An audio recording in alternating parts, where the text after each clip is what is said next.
back. How's the body feeling? We're happy to have you back, but probably not necessarily ideal coming in with the travel. Yeah, the travel obviously takes its toll, but with the realm of the tournament spread across Australia, so it's just something that we have to deal with, and we have really good medical staff to help us prepare despite the travel. Is this a bit of a resilience piece, do you think, for the Matildas? Yeah, I think it's just another layer of the tournament that we're going to have to work through. We knew coming in that was always going to be travel within the group stage. Obviously now with the travel just for the quarterfinals, it adds a bit of another layer, but it's not something that we're thinking too much on. What do you make of your quarterfinal opponents, North Korea? Yeah, I think they're a bit of a dark horse. I think not many of us have played against them in recent years, so a lot of us are reviewing the footage and we watched the game the other night. So I think they're a little bit, we're not really sure what to expect, but we'll try our best. Oh yeah. Yeah, all over there. Classic. So,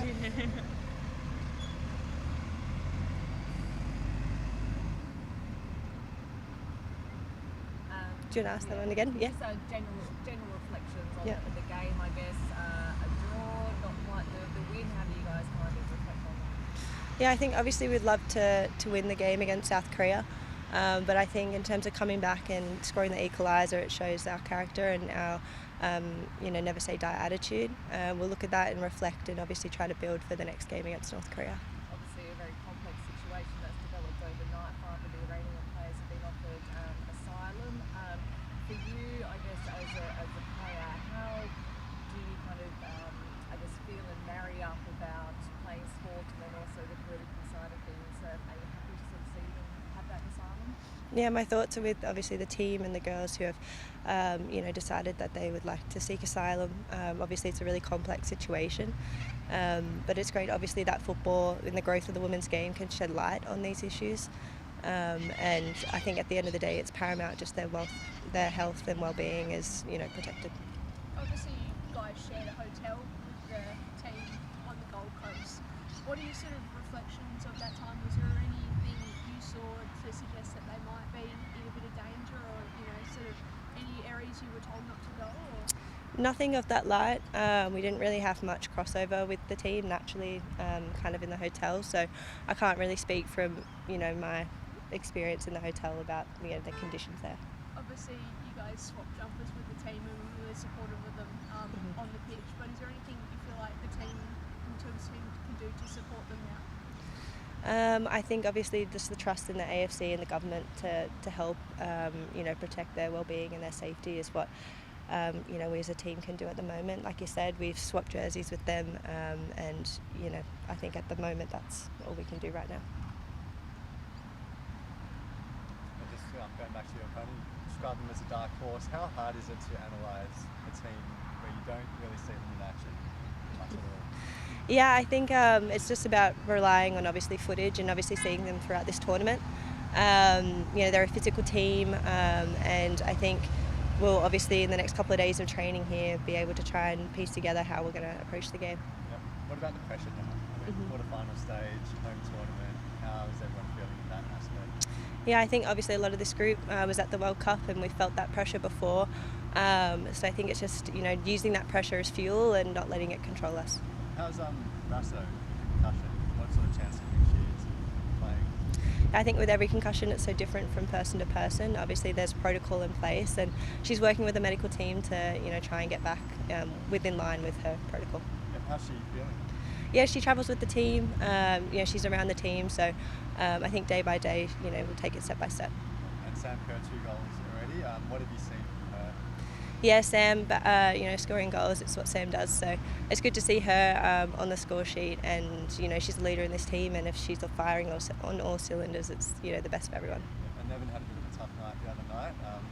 What have you guys been doing just to kind of reassure her? I think obviously football is a really unforgiving sport sometimes like that, and like with any player, you always try to surround them. We win as a team, we lose as a team, we draw as a team. It doesn't matter, we're a team, and so with the game, regardless of that, we're all just going to support her. And how she reacted, I guess, to some performance? Nevin's a professional.